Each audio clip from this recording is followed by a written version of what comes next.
मुख्यमंत्री ने मैया योजना के लिए कैंप की तिथि 15 अगस्त तक बढ़ाई। मुख्यमंत्री हेमंत सोरेन ने झारखंड मुख्यमंत्री मैया योजना सम्मान के लिए लगने वाले विशेष कैंप की तिथि 10 अगस्त से बढ़ाकर 15 अगस्त तक कर दी है। उन्होंने एक्स हैंडल पर पोस्ट कर झारखंड की महिलाओं को योजना के प्रति उत्साह दिखाने के लिए बधाई दी है। सीएम ने कहा कि योजना का लाभ महिलाओं को आसानी से मिले, इसलिए कैंप की तिथि 5 दिन और बढ़ा दी है। उन्होंने कहा कि विशेष कैंप के आयोजन के बाद भी महिलाएं जब चाहे अपनी सुविधानुसार योजना का लाभ ले सकती हैं। श्री हेमंत सोरेन ने कहा कि योजना का लाभ लेने में बहनों को आ रही शुरुआती परेशानी के बारे में उन्हें जानकारी मिली है। उन्होंने अधिकारियों को शीघ्र इन तकनीकी समस्याओं का समाधान करने को कहा है। इस मामले को लेकर वरीय पदाधिकारियों की भी बैठक भी हुई है। सीएम ने कहा कि उन्हें यह भी जानकारी मिली है कि योजना में बहनों को मिल रहे लाभ को देखते हुए कहीं कहीं कुछ बिचौलिए भी सक्रिय हो गए हैं।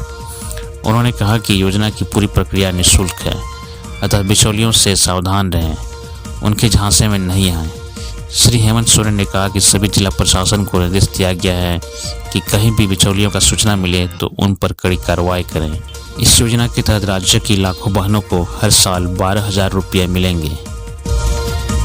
झारखंड के इन इलाकों में भारी बारिश का अलर्ट। राजधानी रांची सहित सिंहभूम और संथाल परगना में मंगलवार और बुधवार को भारी बारिश की चेतावनी जारी की गई है। इसको लेकर मौसम विज्ञान विभाग रांची केंद्र के द्वारा येलो अलर्ट जारी किया गया है। इसके तहत 6 अगस्त को राज्य के किसी इलाकों में वज्रपात और मेगा गर्जन की संभावना है। 7 अगस्त को राज्य के दक्षिणी भाग के अलावा उत्तर पश्चिम भाग के पलामू, गढ़वा सहित मध्य भाग के रांची, बोकारो, गुमला, हजारीबाग, खूंटी और रामगढ़ में भारी बारिश हो सकती है। मौसम विभाग के अनुसार 2 दिनों तक रांची में सामान्यतः बादल छाए रहेंगे। अधिकतम तापमान भी 9 अगस्त तक 28 से 29 डिग्री सेल्सियस के आसपास ही रहेगा। साथ ही न्यूनतम तापमान 23 से 24 डिग्री सेल्सियस तक रहेगा। ऐसे में रात और सुबह के समय में रांची में थोड़ा ठंड का अनुभव होगा। बीच बीच में थोड़ी गर्मी भी महसूस होगी। पारा शिक्षकों का वेतनमान नहीं, समतुल्य बढ़ेगा मानदेय। झारखंड के पारा शिक्षकों को वेतनमान नहीं मिलेगा। अब फिर से वेतनमान के समतुल्य उनके मानदेय में बढ़ोतरी की जाएगी। अब 12 अगस्त को फिर से इस पर बैठक होगी और अंतिम रूप से वेतनमान राशि तय की जाएगी।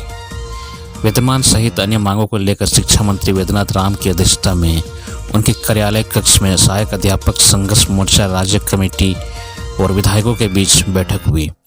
बैठक में वेतनमान पर सरकार की ओर से बजट नहीं होने की बात कही गई। इसके बदले में मानदेय बढ़ोतरी करने पर सहमति बनी।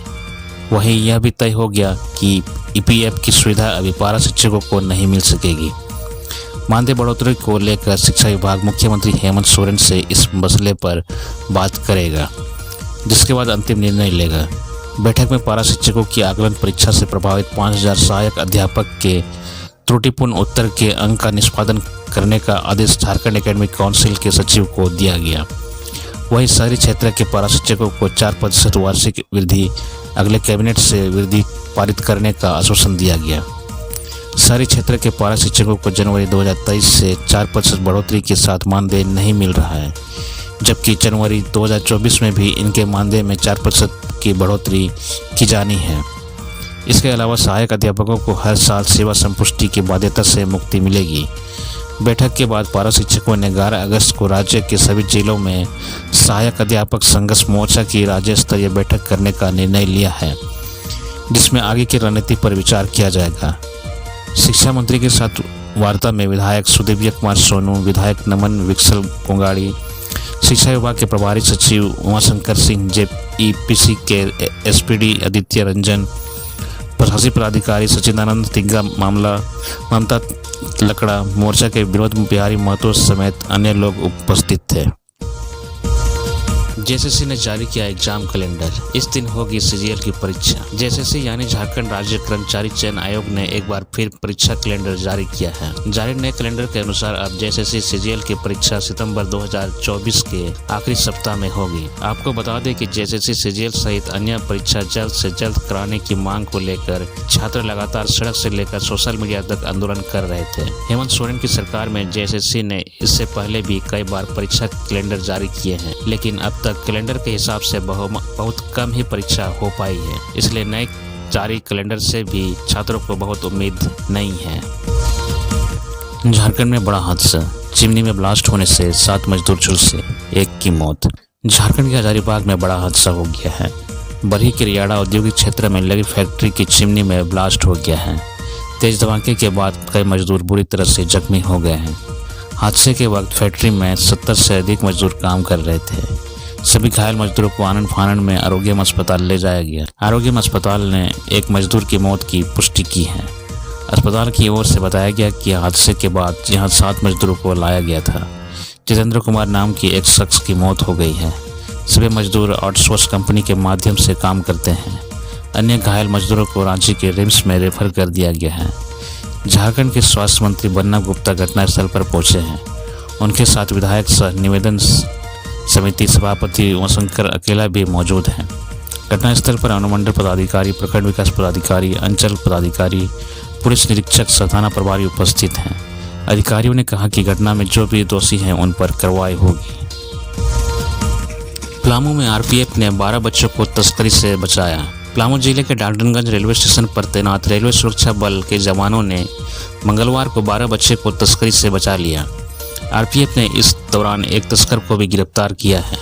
सभी बच्चे बिहार के गया जिले के सलैया गांव के निवासी हैं। गिरफ्तार तस्कर भी उसी गांव का रहने वाला है। आरपीएफ के जवानों ने जब इन बच्चों से पूछताछ की तो उन्होंने बताया कि उन्हें नोएडा ले जाया जा रहा था। पूछताछ के आधार पर ही मौके पर से तस्कर को गिरफ्तार कर लिया गया। आरपीएफ इंस्पेक्टर बनारसी यादव ने बताया कि इन बच्चों को नोएडा की एक कूलर फैक्ट्री में काम करने के लिए ले जाया जा रहा था। बच्चों को प्रतिमाह 7,000 रुपये की मजदूरी देने का लालच दिया गया था। इन बच्चों की उम्र 10 से 14 वर्ष के बीच है और सभी स्कूली छात्राएं हैं। मामले की जानकारी मिलने के बाद आरपीएफ और पुलिस की टीम ने तत्काल कार्रवाई करते हुए सभी बच्चों को सुरक्षित रेस्क्यू किया और एफआईआर दर्ज की। इस बीच बच्चों को तस्करी के मामले बारे में अधिक जानकारी जुटाने के लिए गिरफ्तार तस्कर से पूछताछ की जा रही है। मामले को लेकर आरपीएफ और पुलिस ने तुरंत CWEC को सूचना दी है। पुलिया धंसने से पत्थर लदा हाईवा तालाब में गिरा, बाल बचा चालक। हजारीबाग के नवादा अलकरी ग्रामीण रोड स्थित कुसुम्बा में पुलिया धंसने से पत्थर लदा एक हाईवा तालाब में गिर गया। हादसे में हाईवा का चालक बाल बच गया।